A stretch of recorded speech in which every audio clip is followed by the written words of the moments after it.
저는 김주혜의 후계자 교육을 담당했던 유일한 증인입니다. 여러분이 뉴스에서 본 김주혜의 모든 장면, 레드카펫 걷기, 군 장성들의 격려받기, 그 모든 것이 제 손에서 만들어졌습니다.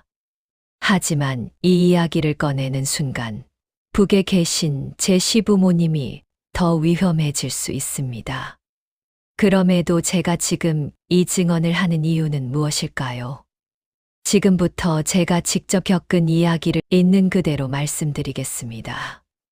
사연 시작 전 구독과 좋아요를 눌러주시면 이 작은 채널이 성장할 수 있는 큰 희망이 됩니다. 그리고 어디서 듣고 계신지 댓글 남겨주시면 한 분 한 분 반갑게 인사드리겠습니다. 감사합니다. 그 모든 것은 이렇게 시작되었습니다. 아니, 정확히 말하면 끝나기 시작했다고 해야겠지요. 저는 박선이라고 합니다. 평양 창광거리에서 태어나 평양에서 자라고 평양에서 선생으로 30년을 살았습니다. 여러분도 아시다시피 평양이라는 곳은 북한에서 가장 잘 사는 동네입니다. 배급도 제일 먼저 나오고 전기도 제일 잘 들어오는 곳이죠. 우리 집은 창광거리 아파트 5층에 있었습니다. 엘리베이터는 없었지만 창문을 열면 대동강이 보였습니다. 아침마다 강변을 따라 운동 나온 사람들이 보였어요.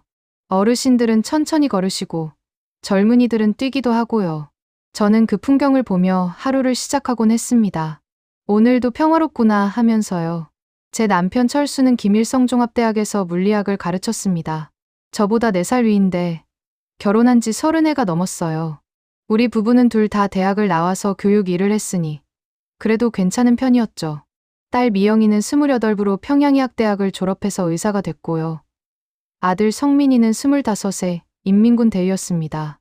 제 시부모님은 그때 80대 후반이셨어요. 시아버지는 6.25 전쟁 때 참전하신 분이시고 시어머니는 그 시절을 다 견뎌내신 분이십니다.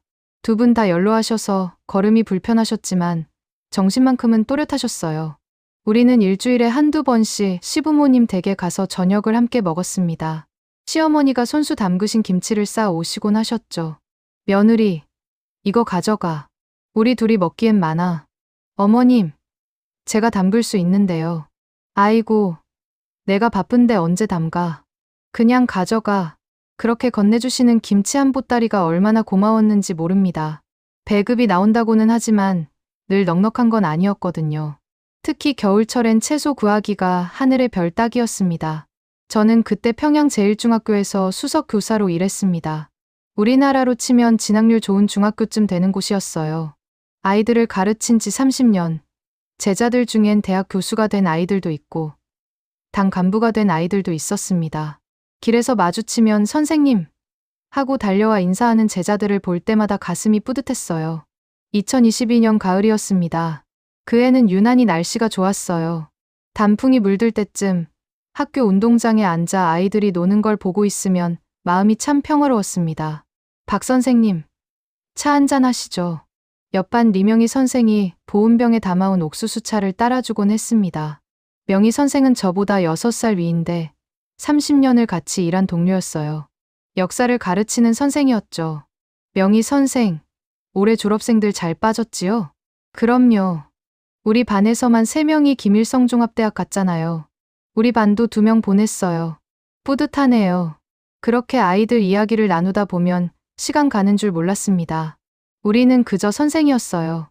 아이들이 잘 자라서 좋은 대학 가고 좋은 직장 얻는 게 우리 보람이었죠.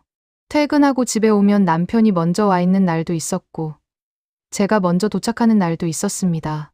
배급으로 받은 쌀이나 옥수수로 저녁을 지어 먹었어요. 가끔 장마당에서 돼지고기를 사오면 그날은 명절이나 다름없었죠. 우리나라 재래시장처럼 장마당이라는 곳에서 장사하는 사람들이 있거든요. 여보, 오늘 고기 좀 샀소. 어디서 구했어요? 장마당에서 아는 언니한테 샀지.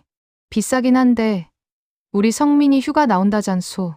아들이 한 달에 한 번씩 휴가를 나왔습니다. 군복 입은 아들이 문을 열고 들어오면 그날 저녁은 온 가족이 모였어요. 딸도 병원에서 일찍 퇴근해서 오고요. 좁은 식탁에 5이 둘러앉아 밥 먹는 게 얼마나 행복했는지 모릅니다. 성민아, 부대는 괜찮니? 네, 아버지. 괜찮습니다. 힘들지 않고? 아닙니다. 할 만합니다. 아들은 말수가 적은 편이었어요. 군대에서 더 과묵해진 것 같았지만 그래도 밥은 잘 먹었습니다. 어머니가 차려준 밥이 제일 맛있다면서요. 딸 미영이는 좀 더 말이 많았습니다. 엄마, 오늘 병원에서 아기 받았어요. 그래. 순산했니? 네. 아들이에요. 엄마, 아기 얼굴 보면 정말 신기해요. 이렇게 작은데 사람이 다 돼 있잖아요. 딸아이가 의사가 된 게 제일 자랑스러웠습니다. 사람 살리는 일을 한다는 게 얼마나 귀한 일입니까? 물론 북한에서 의사 생활이 쉽지만은 않았어요. 약도 부족하고 장비도 낡았지만 그래도 딸은 최선을 다했습니다. 주말이면 시부모님 댁에 갔습니다. 시아버지는 라디오 들으시는 걸 좋아하셨어요. 며느리, 요즘 세상 참 많이 변했어. 네, 아버님. 내가 젊었을 때만 해도 말이야. 이렇진 않았는데. 시아버지는 가끔 옛날 이야기를 하셨습니다. 전쟁 이야기, 고향 이야기, 헤어진 가족 이야기. 할아버지 고향이 황해도라서 남쪽에 친척들이 있다고 하셨어요. 지금은 만날 수 없지만 언젠가 통일이 되면 찾아가 보고 싶다고 하시곤 했습니다. 통일이 되면 좋겠네요, 아버님. 그래, 통일. 내가 살아있을 때 볼 수 있을까? 보실 수 있을 겁니다. 그때는 정말로 그렇게 믿었습니다. 우리가 그렇게 배웠으니까요. 언젠가 조국이 통일될 거라고 우리 당이 그날을 앞당긴다고요. 저는 선생이었습니다. 당원이었고 모범 교육자였습니다. 3번이나 칭호를 받았어요. 아이들에게 충성을 가르쳤고 혁명 역사를 가르쳤습니다. 의심하지 않았어요. 아니, 의심할 이유가 없었습니다. 우리 가족은 모두 잘 지냈고 배급도 나왔고 아이들도 잘 자랐으니까요. 가끔 이상한 일들이 있긴 했습니다. 옆 동네에서 굶어 죽었다는 소문이 들리기도 했고 장마당에서 장사하다가 잡혀간 사람 이야기도 들었어요. 하지만 저는 그게 다 그 사람들 잘못이라고 생각했습니다. 당의 방침을 안 따라서 불법을 해서 그런 거라고요. 선이야, 세상이 참 각박해졌어. 명희 선생이 가끔 그런 말을 했습니다. 뭐가요? 그냥 옛날엔 이렇지 않았는데 싶어서. 명희 선생, 조심해요. 누가 들으면 알아. 그냥 혼잣말이야. 그때는 그게 무슨 뜻인지 몰랐습니다. 명희 선생이 왜 그런 말을 하는지, 왜 조심해야 하는지 그냥 친구의 푸념으로만 생각했어요. 2022년 겨울이 오고 있었습니다. 날씨가 추워지면서 연탄 구하기가 어려워졌어요. 장마당에서 사려면 돈이 많이 들었고 배급으로 나오는 건 턱없이 부족했습니다. 그래도 우리는 버텼어요. 이웃들이 서로 도왔고 있는 사람들이 없는 사람들을 챙겼습니다. 박 선생님, 이거 좀 드세요. 아랫집 아주머니가 감자를 한 보따리 갖다 주셨어요. 시골에 계신 친척이 보내줬다면서요. 어머, 고맙습니다. 뭐요? 이웃끼리 서로 돕고 살아야죠. 그게 우리 삶이었습니다. 어렵지만 서로 의지하며 살았어요. 당이 모든 걸 해결해 줄 순 없지만 그래도 우리는 함께 살아갔습니다. 그해 겨울, 눈이 많이 왔습니다. 대동강이 꽁꽁 얼어붙었어요. 창문으로 보이는 강과 산, 하얗게 눈 쌓인 거리. 평양은 그렇게 아름다웠습니다. 그때는 몰랐습니다. 이 평화가, 이 행복이 얼마나 깨지기 쉬운 것인지. 제 삶이, 제 가족이, 제 모든 것이 한순간에 무너질 수 있다는 걸. 그때는 정말로 몰랐습니다. 2023년 2월, 아직 추위가 가시지 않은 어느 아침이었습니다. 학교에서 수업 준비를 하고 있는데 전화벨이 울렸어요. 박선희 동무십니까? 네, 그렇습니다. 당 조직부입니다. 오늘 오후 2시까지 만수대의 사당으로 오시기 바랍니다. 심장이 쿵 내려앉았습니다. 당 조직부라니. 제가 무슨 잘못을 했나 싶어 머릿속이 하얘졌어요. 전화를 끊고 나서도 손이 떨렸습니다. 명희 선생, 나 당에서 부른대요. 왜? 무슨 일인데? 모르겠어요. 오라고만 했어요. 걱정 말아요. 선희 선생 같은 모범 교사한테 무슨 일이 있겠어요. 하지만 불안은 가시지 않았습니다. 점심도 제대로 못 먹고 만수대의 사당으로 갔어요. 평양 중심부에 있는 거대한 건물. 그곳은 당의 핵심 기관들이 모여있는 곳이었죠. 신분증을 확인하고 들어가니 김복도가 나왔습니다. 구두 소리만 땅땅 울렸어요. 안내원이 저를 어느 방 앞으로 데려갔습니다. 들어가십시오. 문을 열고 들어가니 3명의 당 간부가 앉아 있었습니다. 가운데 앉은 분이 입을 열었어요. 박선희 동무, 앉으시오. 감사합니다. 긴장하지 마시오. 좋은 일로 불렀소. 좋은 일. 가슴을 쓸어내렸습니다. 동무는 30년간 교육 사업에 헌신했고 모범 교육자 칭호를 3번이나 받았소. 당에서 동무의 공로를 높이 평가하고 있소. 과분한 말씀입니다. 이번에 특별한 임무를 맡기려고 하오. 극비사항이니 가족에게도 함부로 말해선 안 돼요. 극비사항이라니 목이 바짝 말랐습니다. 특별한 학생을 가르치게 될 것이오. 아주 중요한 학생이지. 어떤 학생입니까? 간부들이 서로 눈빛을 교환했습니다. 그리고 조심스럽게 말했어요. 원수님의 따님이시오. 그 순간 귀가 잘못 들은 줄 알았습니다. 원수님의 따님? 김정은의 딸을 말하는 건가요? 네. 그게 김주의 학생이오. 앞으로 동무가 교육을 담당하게 될 것이오. 머리가 하얘졌습니다. 김주혜. 그 이름을 처음 들었을 때의 충격을 어떻게 설명해야 할까요?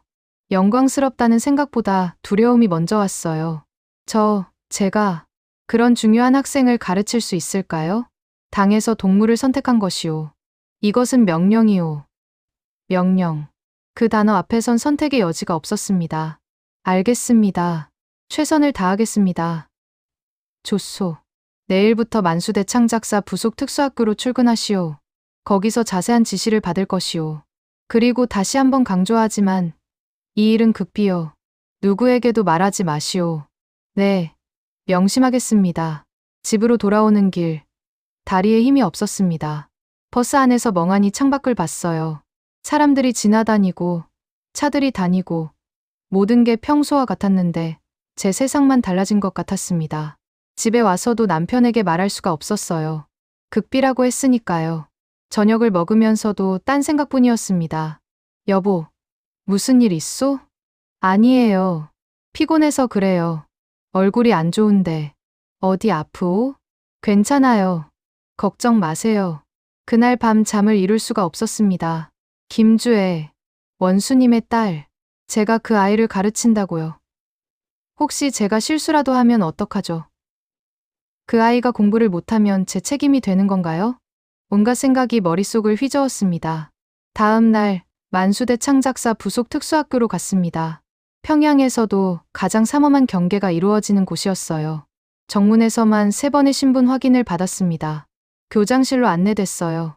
교장이 인사를 건넸습니다. 박선희 선생님, 환영합니다. 앉으십시오. 감사합니다.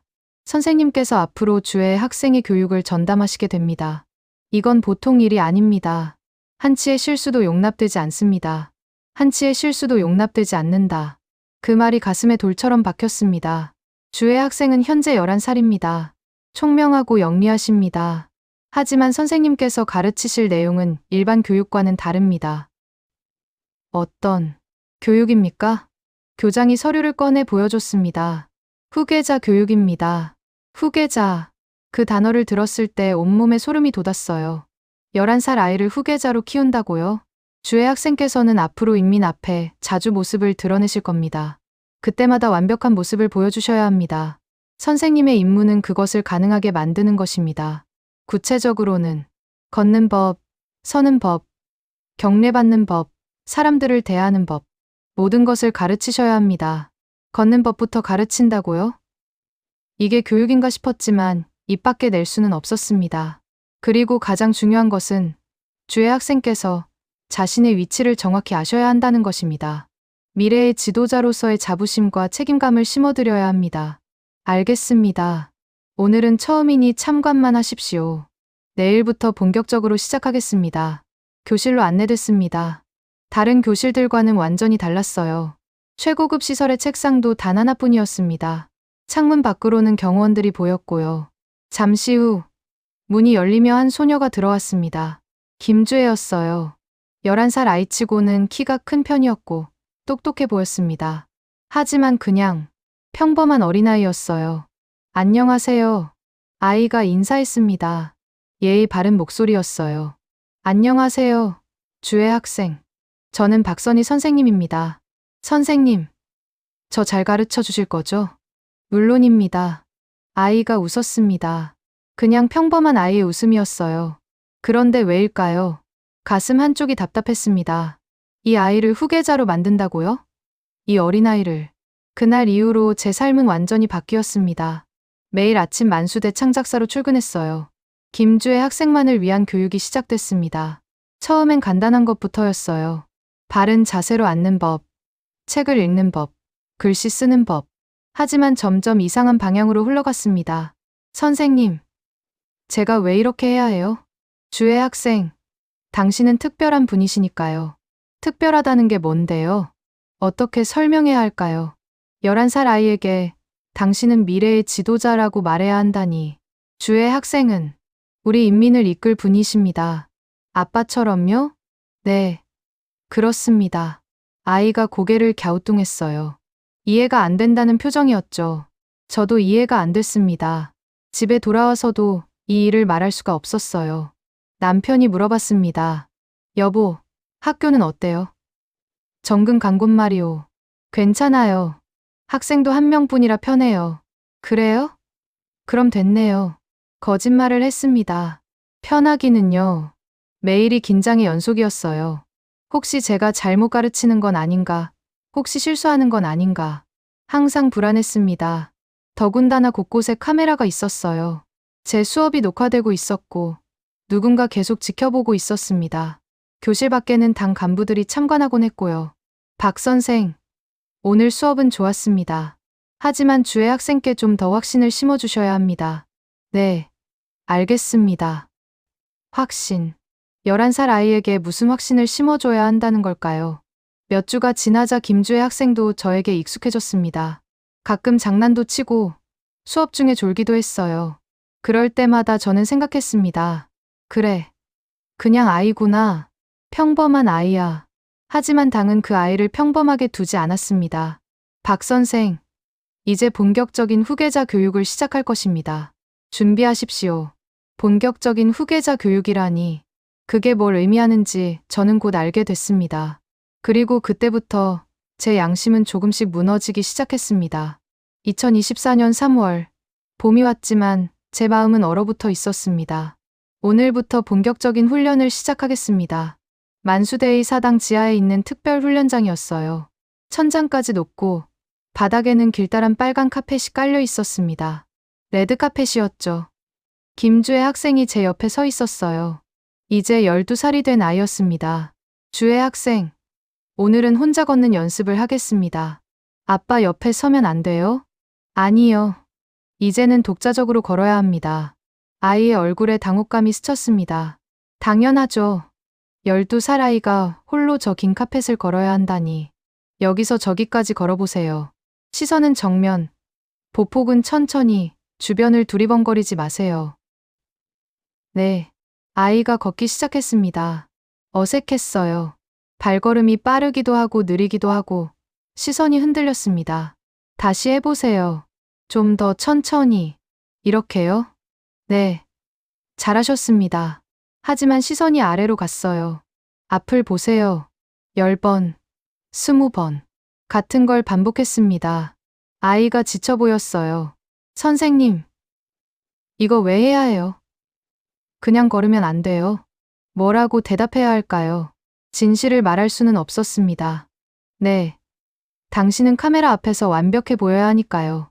인민들 앞에서 실수하면 안 되니까요. 주혜 학생은 중요한 분이시니까요. 당당하게 걸어야 합니다. 아이가 고개를 끄덕였지만 눈빛에는 의문이 가득했어요. 5월이 됐습니다. 이번엔 더 충격적인 훈련이 기다리고 있었어요. 오늘은 경례받는 법을 배우겠습니다. 훈련장에 고위 장성 4명이 들어왔습니다. 별이 주렁주렁 달린 장군들이었어요. 다들 60이 넘어 보였습니다.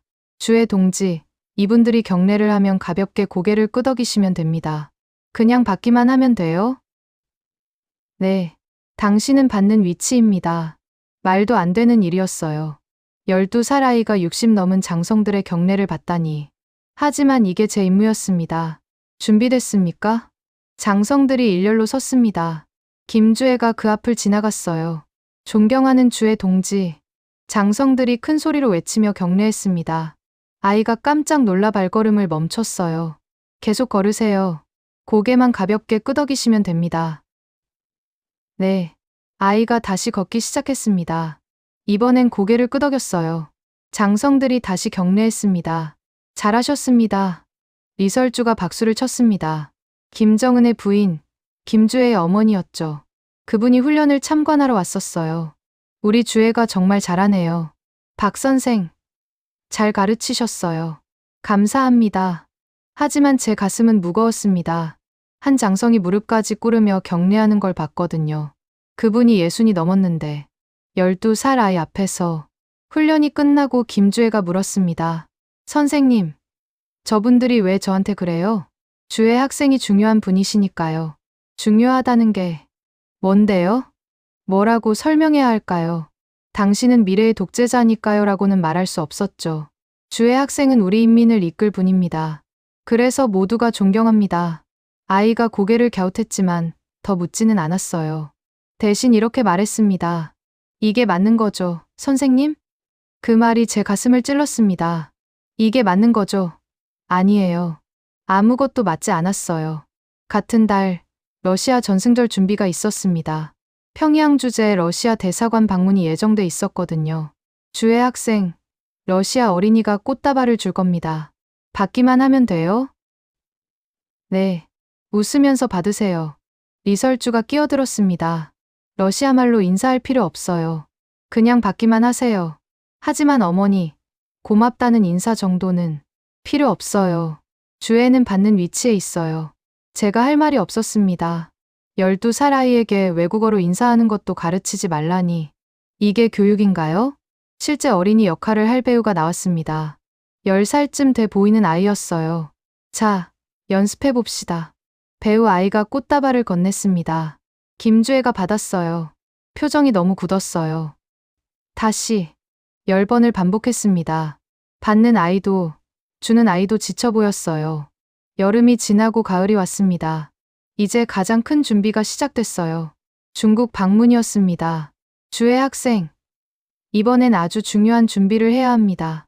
리설주와 보위부 간부들이 함께 참관했어요. 분위기가 삼엄했습니다. 베이징역에서 내릴 때 어떻게 해야 할까요? 아빠 뒤에 서면 돼요? 리설주가 날카롭게 말했습니다. 아니요. 최선희보다 앞자리에 서세요. 최선희는 북한 외무상이었어요. 외교를 총괄하는 최고의 인사였죠. 그분보다 앞자리라니. 주혜 학생, 외무상님보다 앞에 서시면 됩니다. 왜요? 리설주가 대답했습니다. 당신이 더 중요하니까요. 제 손이 떨렸습니다. 이걸 어떻게 가르쳐야 하나요? 훈련이 계속됐습니다. 중국 외교부장이 와도 당신과 동등합니다. 왕이 부장이 인사해도 가볍게 고개만 끄덕이세요. 12살 아이에게 중국 외교부장과 동등하다고 가르치고 있었어요. 말이 됩니까? 김주혜가 물었습니다. 그럼 시진핑 주석은요? 리설주가 웃었습니다. 그분도 우리 주혜와 비슷한 위치죠. 저는 속으로 경악했습니다. 12살 아이를 시진핑과 동급으로 가르친다고요? 천안문 광장 열병식에 참관할 수도 있어요. 그럴 경우 삼국 정상이 나란히 서는 연습까지 시켰습니다. 결국 참관하지 않았지만 그 훈련 자체가 충격이었어요. 10월이 됐습니다. 공군 창설 기념일 준비가 시작됐어요. 이번이 가장 구체적이고 세밀한 훈련이었습니다. 오늘은 부대 깃발 앞에서 목례하는 연습을 하겠습니다. 혼자요? 네. 레드카펫을 혼자 걸어가서 깃발 앞에 섭니다. 아빠는요? 따로 계십니다. 당신은 독자적으로 움직입니다. 10번, 20번을 반복했어요. 걷기, 멈추기, 목례, 다시 걷기. 아이가 지쳐 보였지만 멈출 수 없었습니다. 시선은 깃발에, 고개는 천천히. 조종사 격려 연습도 했습니다. 원수님께서 조종사들을 격려하시면 저는 옆에서 박수쳐요? 리설주가 화를 냈습니다. 아니, 당신도 직접 격려해야죠. 하지만 박 선생, 주혜에게 제대로 가르치세요. 제가 떨리는 목소리로 말했습니다. 주혜 학생도 조종사들에게 직접 다가가셔야 합니다. 실제 조종사 10명이 동원됐어요. 김주혜가 그들에게 다가갔습니다. 존경하는 주의 동지, 조종사들이 격려했어요. 아이가 악수를 했습니다. 수고하셨습니다. 연습이지만 현실 같았어요. 아니, 이게 곧 현실이 될 거였습니다. 수행원 배치 훈련도 있었어요. 주의 동지 수행원을 늘려야 합니다. 원수님보다요? 보위부 간부가 단호하게 말했습니다. 위상을 보여줘야죠. 수행원이 더 많아야 합니다. 김정은 수행원 5명, 김주혜 수행원 7명. 말도 안 되는 배치였어요. 공연 관람 자세도 가르쳤습니다. 긴장하지 말고 편안하게 보세요. 고개를 뒤로 살짝 젖히고 여유 있게. 김여정 고모는요? 리설주가 냉정하게 말했어요. 고모는 박수나 치면 돼요. 당신은 여유 있게만 있으면 됩니다. 김여정은 옆에서 열심히 박수치고 김주혜는 여유롭게 앉아 있으라고요. 12살 아이가 고모보다 위라는 걸 보여주려는 거였습니다. 매일 밤 집에 돌아와서 울었습니다. 남편은 물었어요. 여보, 왜 그래요? 아무것도 아니에요. 그냥 피곤해서 말할 수가 없었어요. 제가 무엇을 하고 있는지, 12살 아이를 어떤 괴물로 만들고 있는지. 3월엔 이상하다고 생각했습니다. 5월엔 불편했어요. 8월엔 혼란스러웠고, 10월엔 공포스러웠습니다. 11월엔 확신했어요. 나는 괴물을 만들고 있다. 그 아이가 권력을 잡으면 얼마나 많은 사람이 고통받을까.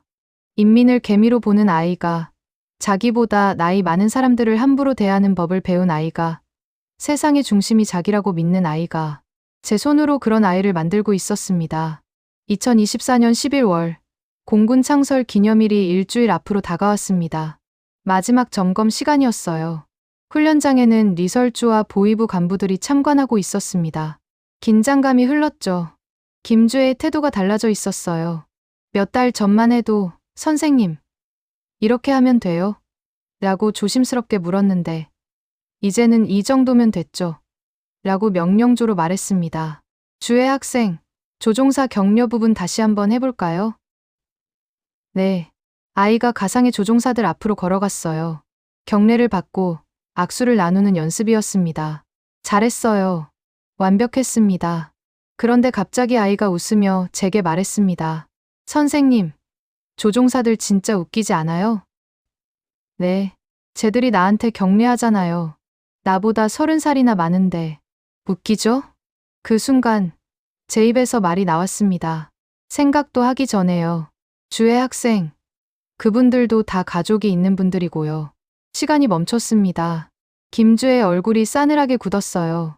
12살 아이의 눈빛이 얼음처럼 차가워졌습니다. 선생님이 지금 나를 가르치려고 하는 거예요?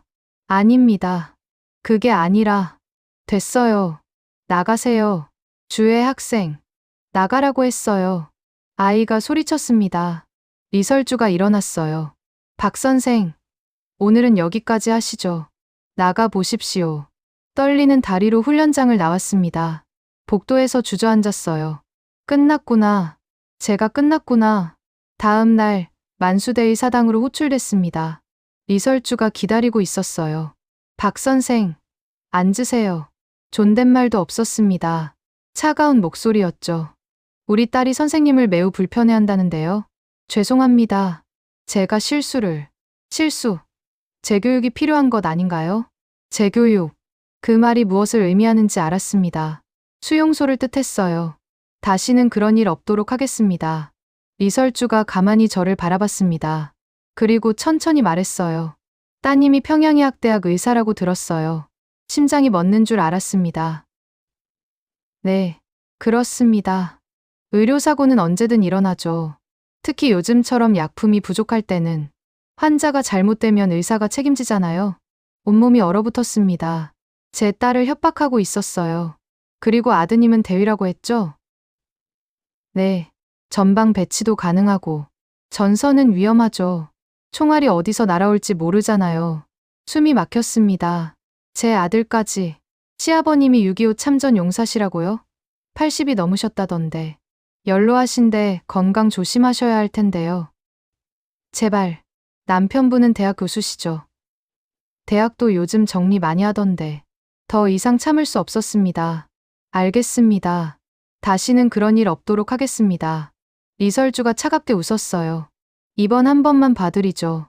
하지만 우리 주애가 다시 불편해하면 선생님도 아시죠? 리명희 선생 어떻게 됐는지. 리명희 선생, 제 동료였던 그 선생님 말인가요? 리명희 선생이 어떻게 됐습니까? 모르세요? 반당행위로 수용소 갔어요. 가족들도 다 함께요. 머리가 하얘졌습니다. 그날 오후부터 악몽이 시작됐어요. 딸 미영이에게 전화가 왔습니다. 엄마, 나 병원 당 비서한테 불려갔어. 왜? 어머니가 어떤 일 하시는지 아냐고. 사상이 불순한 것 같다고. 미영아, 엄마, 무슨 일 있어요? 나 내일부터 사상 검토 대상 명단에 올랐어요. 전화를 끊고 울었습니다. 제 딸이 아들 성민이는 부대에서 긴급 소환됐다고 연락이 왔어요. 사흘 동안 소재가 불명이었습니다. 사흘 후에야 전화가 왔죠. 엄마, 저 괜찮아요. 성민아, 무슨 일 있었니? 조사받았어요. 어머니 교육을 잘못 받은 것 같다고. 전방 배치 고려 중이래요. 미안하다, 아들아. 엄마 잘못 아니에요. 괜찮아요.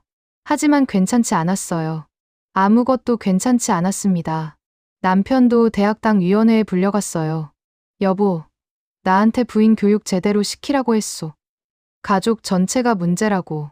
미안해요. 내 탓이에요. 무슨 일이요? 대체 무슨 일이 있었소? 말할 수가 없었습니다. 급비 사항이니까요. 하지만 우리 가족은 이미 위험에 빠져 있었어요. 시부모님 댁 앞에 보위부 차량이 매일 주차돼 있었습니다. 이웃들이 수근거렸어요. 80 넘은 노부부가 얼마나 불안하셨을까요? 며느리, 우리가 무슨 잘못을 한 거야? 아닙니다, 어머님. 제가 조심하겠습니다. 매일이 공포였습니다. 아침에 출근길에 보위부 요원들이 따라왔어요. 학교에 가면 김주애를 가르쳐야 했는데 이제는 모든 말에 신경 써야 했습니다. 주애 학생, 정말 훌륭하십니다. 천재이십니다. 완벽하십니다. 과도한 칭찬을 쏟아부었어요. 아이가 이상하게 쳐다봤지만 상관없었습니다. 살아야 했으니까요. 밤마다 악몽을 꿨어요. 딸이 끌려가는 꿈, 아들이 총살당하는 꿈, 시부모님이 쓰러지는 꿈. 이 주일쯤 지났을 때였습니다. 명희 선생 소식을 들었어요. 학교 화장실에서 다른 선생님이 속삭였습니다. 박 선생, 들었어요? 이명희 선생, 무슨 일인데요? 수용소 갔대요. 반당행위래요. 뭐라고요? 김주애 학생한테 잘못된 역사관을 주입했다나 뭐라나. 가족들도 다 함께 갔대요. 아들도, 며느리도, 손자까지. 다리에 힘이 풀렸습니다. 명희 선생이, 그 착한 명희 선생이. 한 달 전 생각이 났어요. 복도에서 명희 선생이 속삭였던 말. 선이야, 이 교육, 우리가 정말 잘하고 있는 걸까? 조심해요. 누가 들으면 내 평생 교육자로 살았는데 이건 교육이 아니야. 그 말 한마디, 단 한마디가 명희 선생을 죽였습니다. 30년 동료를, 친구를, 그분 가족 전체를. 그날 밤 잠들지 못했어요. 눈을 감으면 명희 선생 얼굴이 보였습니다. 그분의 마지막 말이 귓가에 맴돌았어요. 이건 교육이 아니야. 맞아요. 명희 선생. 이건 교육이 아니었어요. 이건 범죄였습니다.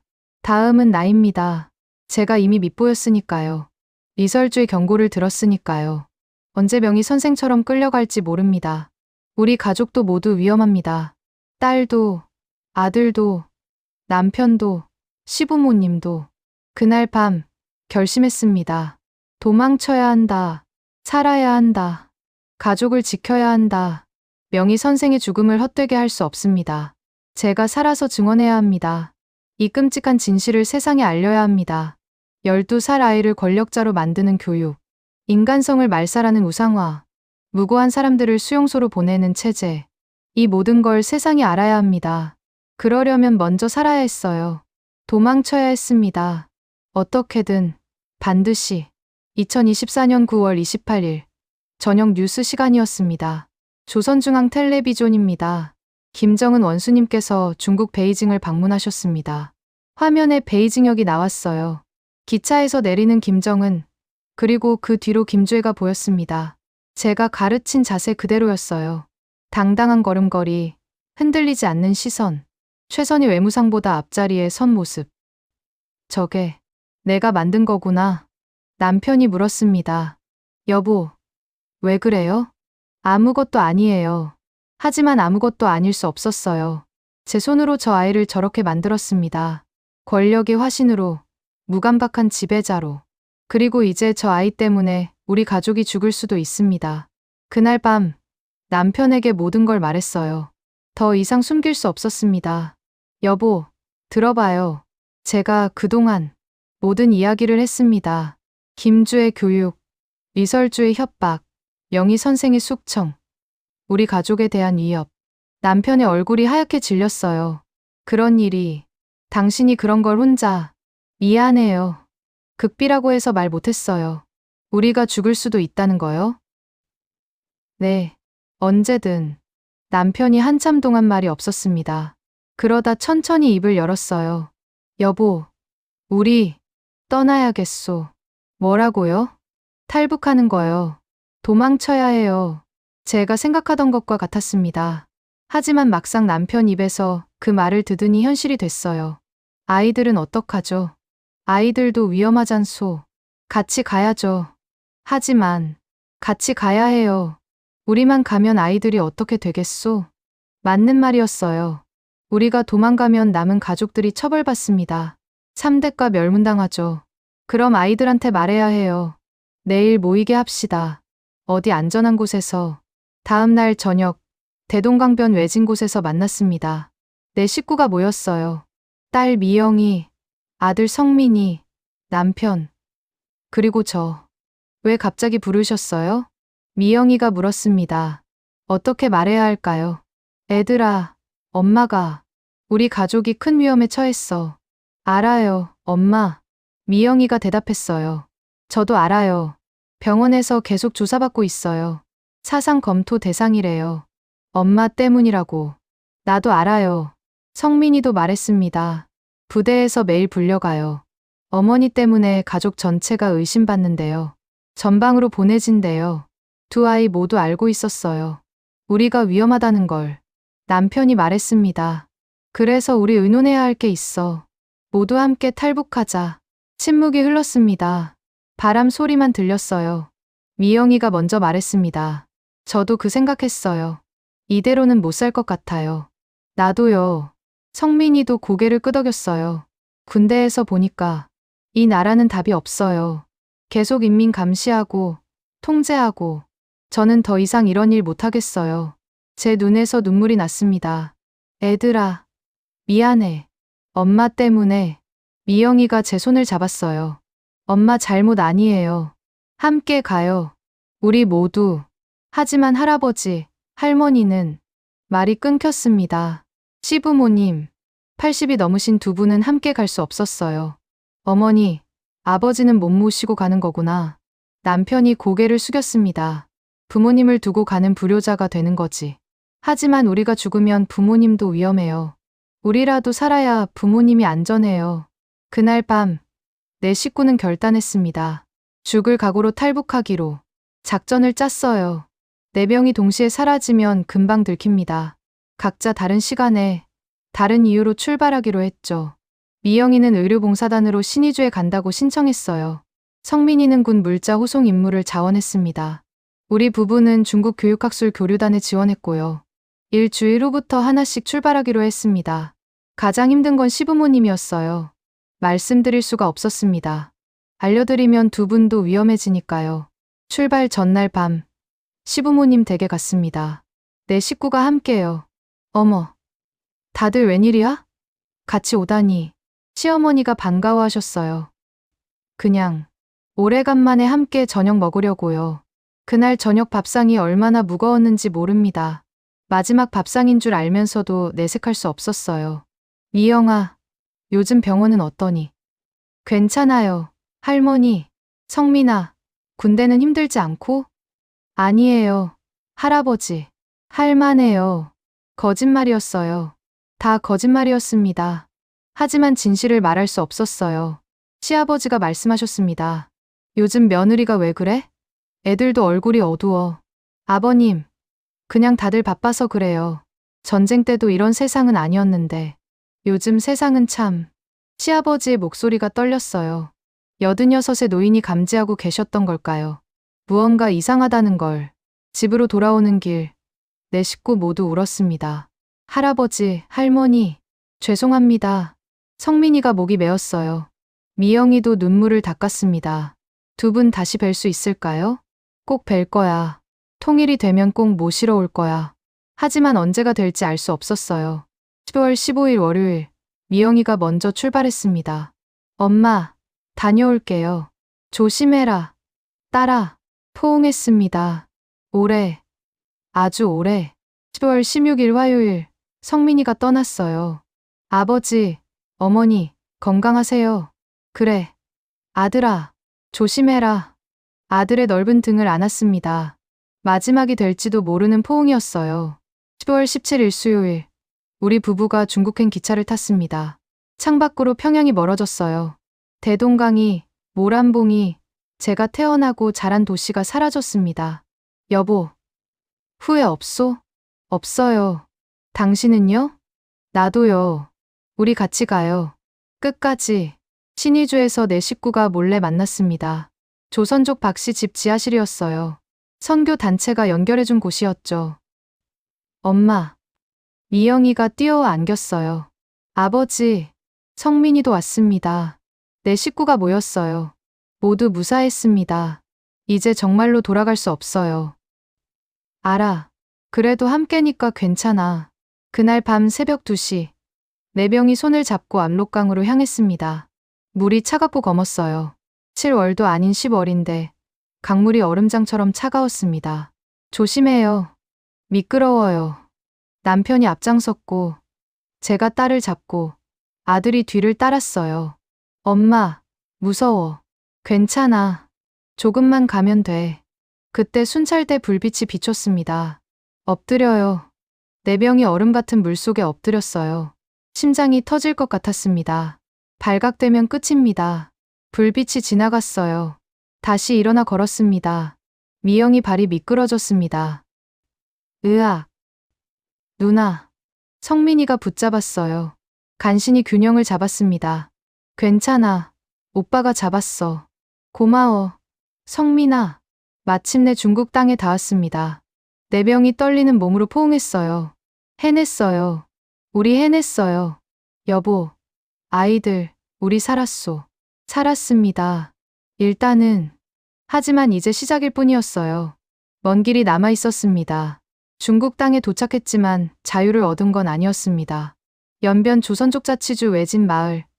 박씨 아저씨 집 지하 창고가 우리의 은신처였어요. 내 식구가 좁은 공간에서 숨죽여 지냈습니다. 조금만 참으세요. 한 달 정도만 버티면 남쪽으로 보낼 수 있어요. 박씨 아저씨는 같은 민족이라며 우리를 도와줬어요. 목숨을 걸고요. 낮에는 숨어 지내고 밤에만 밖에 나갈 수 있었습니다. 햇빛이 그리웠어요. 하늘이 보고 싶었습니다. 엄마, 여기 너무 답답해. 조금만 참자, 미영아. 언제까지요? 곧이야. 곧 나갈 수 있을 거야. 하지만 곧이 언제인지 알 수 없었어요. 일주일쯤 지났을 때 박씨 아저씨가 급하게 내려왔습니다. 보위부가 움직이고 있어요. 신의주에서 일가족 행방불명 수배가 떴대요. 뭐라고요? 중국 공안이랑 협력해서 조선족 마을 단속한대요. 더 조심하셔야 해요. 보위부가 추적하고 있었어요. 우리를 찾고 있었습니다. 여보, 어떡하죠? 괜찮아요. 여기까지는 못 찾아올 거요. 하지만 남편 목소리도 떨렸어요. 밤마다 내 식구가 모여 앉았습니다. 서로의 체온을 느끼며 버텼어요. 엄마, 아빠, 후회 안 해요. 미영이가 말했습니다. 함께라서 다행이에요. 혼자였으면 견딜 수 없었을 거예요. 나도요. 성민이도 고개를 끄덕였어요. 이제 총 들고 인민 감시 안 해도 돼서 좋아요. 군대에 있을 때 정말 괴로웠어요. 얘들아, 미안해. 엄마 때문에. 아니에요. 세 명이 동시에 말했습니다. 엄마 잘못 아니에요. 우리 선택이었어요. 가족이 있어서 버틸 수 있었어요. 혼자였다면 진작 포기했을 겁니다. 이 주일이 지났을 때 가장 큰 고통이 찾아왔습니다. 박씨 아저씨가 소식을 전했어요. 평양에서 온 정보예요. 시부모님 댁에 보이부가 매일 찾아간대요.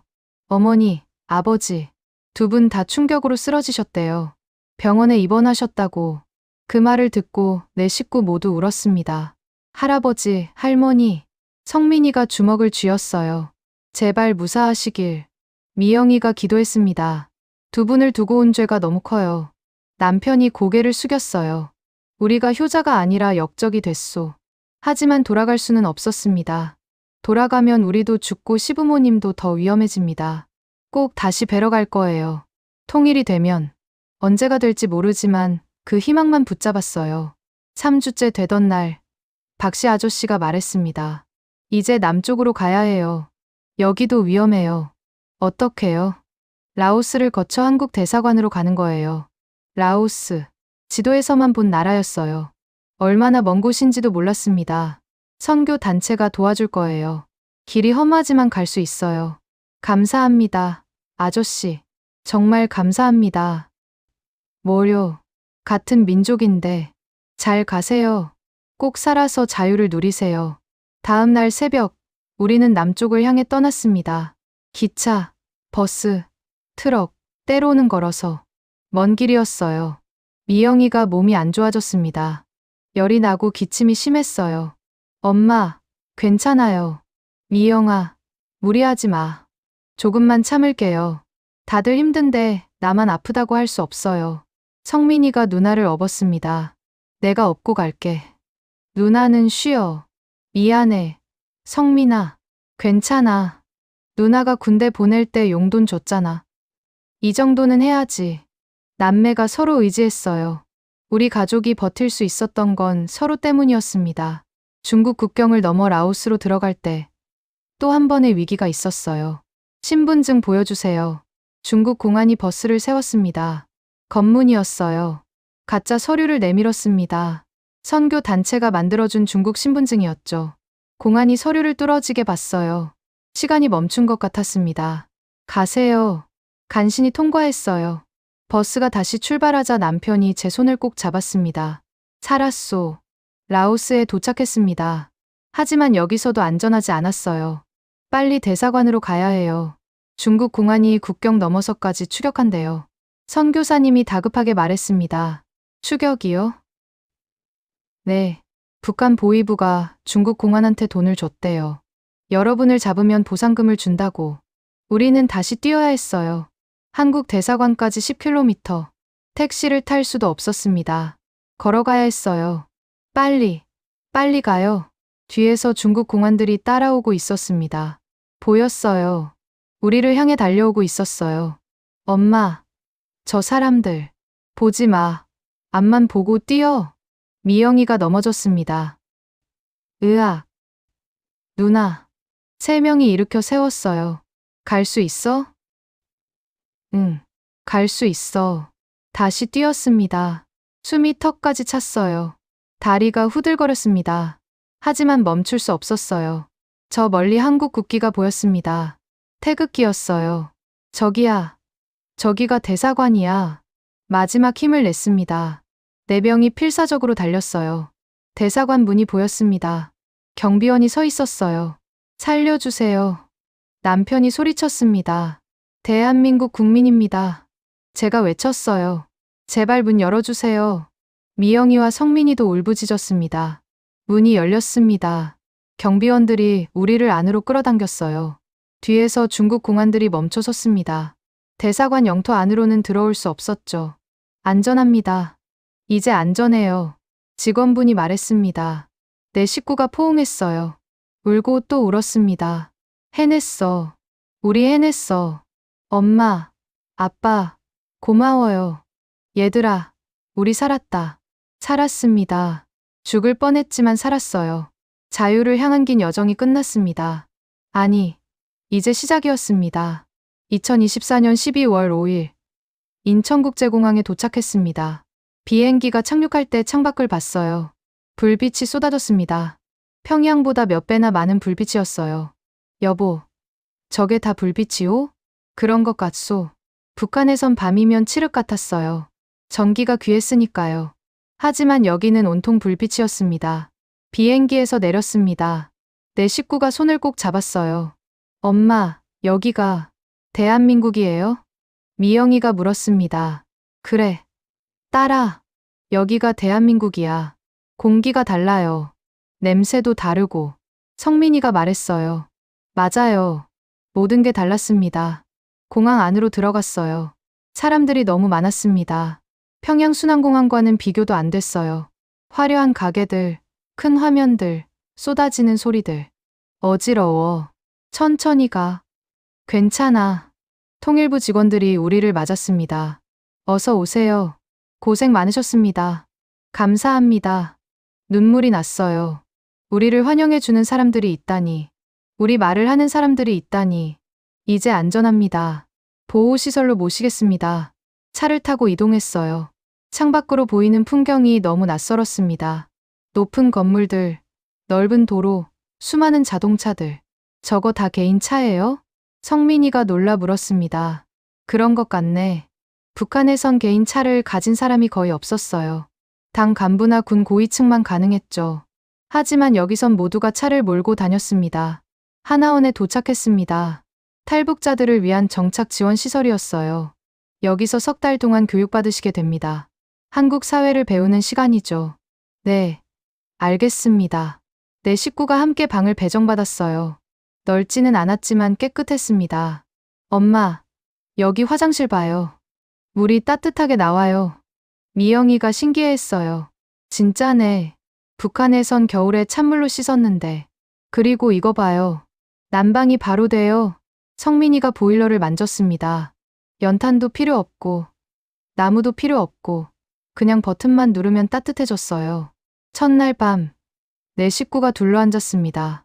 여보, 우리 정말 해냈소. 그러게요. 꿈만 같아요. 할아버지, 할머니께 알려드리고 싶어요.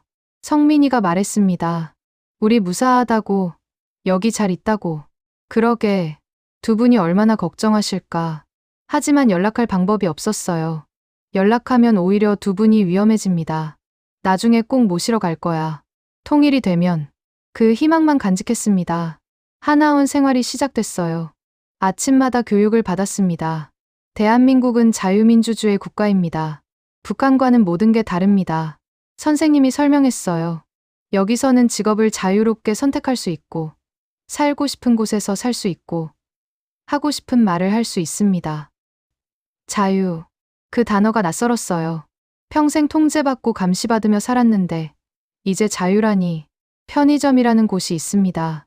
24시간 열려 있어요. 24시간이요? 네. 밤에도 물건을 살 수 있습니다. 놀라웠어요. 북한에선 상점이 정해진 시간에만 열었거든요. 그것도 물건이 있을 때만요. 실제로 편의점에 가봤습니다. 선생님이 데려가 주셨어요. 여기 보세요. 라면, 빵, 음료수, 과자. 다 있죠? 선반에 물건이 가득했어요. 넘쳐났습니다. 이거 다 살 수 있어요? 미영이가 물었습니다. 네, 돈만 있으면 됩니다. 돈만 있으면. 북한에선 돈이 있어도 살 게 없었어요. 배급이 나와야 했고, 장마당에 나와야 했고, 그마저도 단속을 받았죠. 엄마, 신기해. 그러게, 마트에도 갔습니다. 더 큰 충격이었어요. 통로마다 물건이 쌓여 있었습니다. 쌀, 과일, 채소, 고기, 생선, 과자, 음료. 끝이 없었어요.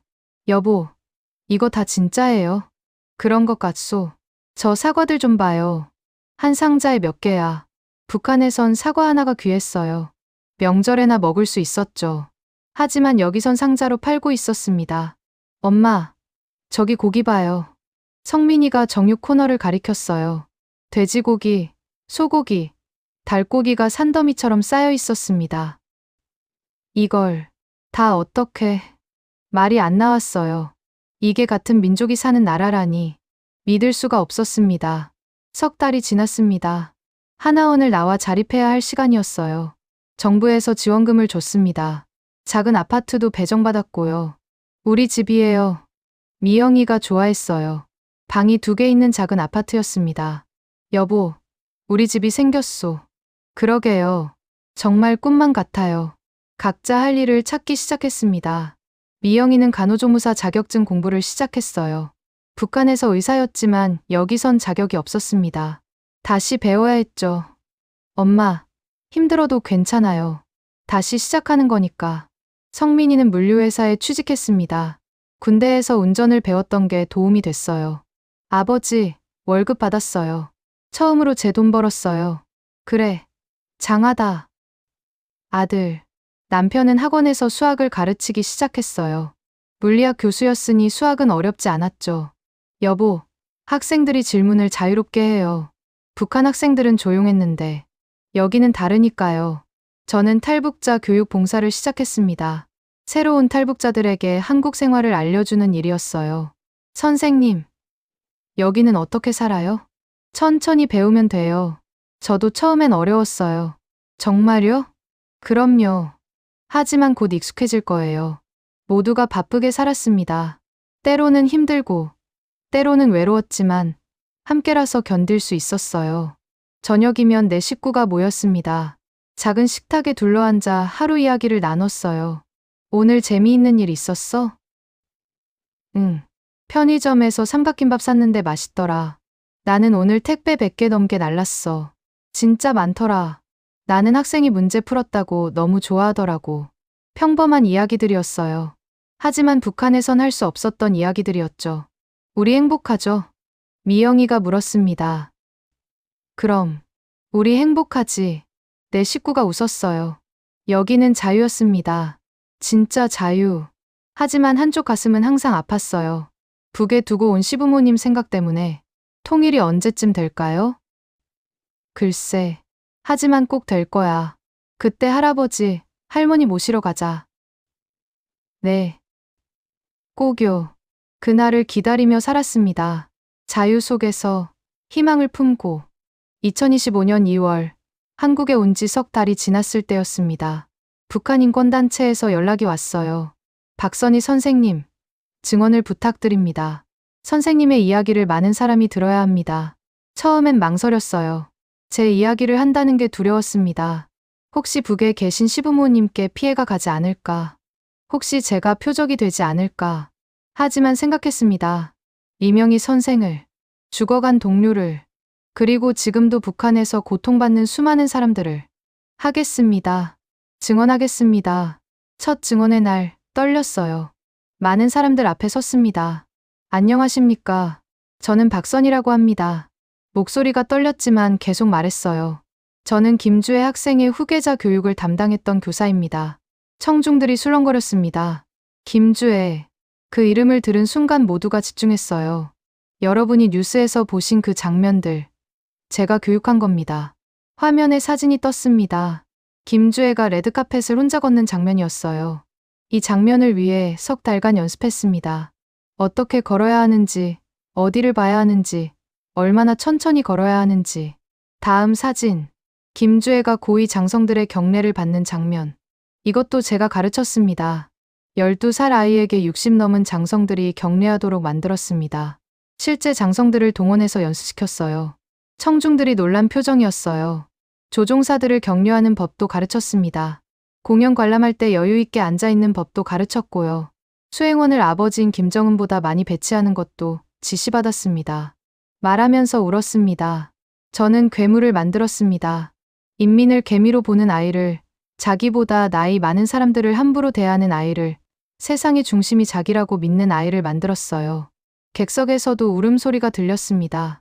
하지만 제가 가르치지 않으면 제 가족이 위험했습니다. 딸이 의료사고로 몰릴 수 있었고, 아들이 전선으로 보내질 수 있었고, 시부모님이 위험해질 수 있었어요. 목이 메었습니다. 제 동료 리명희 선생은 말 한마디 잘못했다가 수용소로 갔습니다. 가족 전체가 끌려갔어요. 손자까지. 그게 북한입니다. 침묵이 흘렀어요. 여러분, 김주혜는 피해자이기도 합니다. 11살, 12살 아이가 저런 교육을 받아야 했어요. 평범하게 자랄 수 없었습니다. 하지만 동시에 그 아이는 위험합니다. 그렇게 자란 아이가 권력을 잡으면 말을 잇지 못했어요.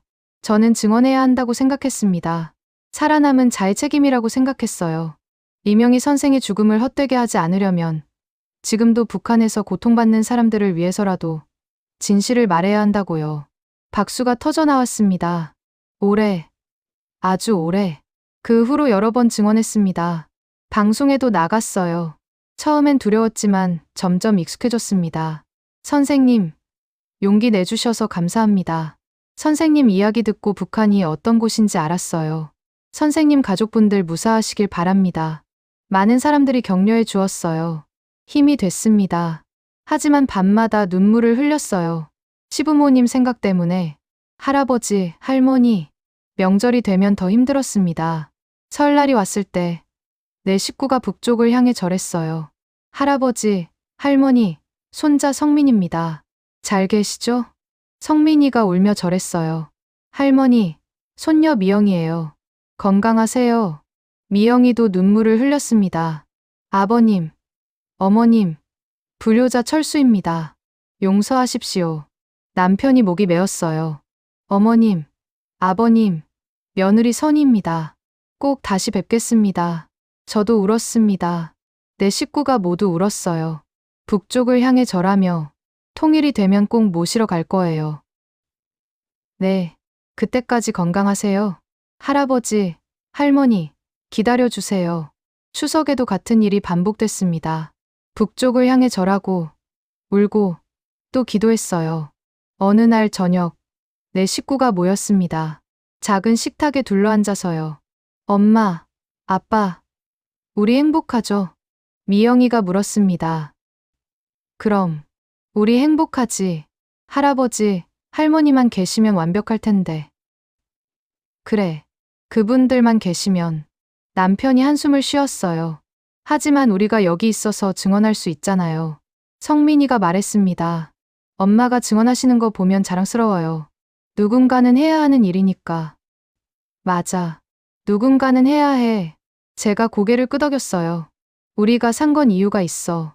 증언하라고, 진실을 알리라고, 그리고 통일을 위해서. 네. 통일.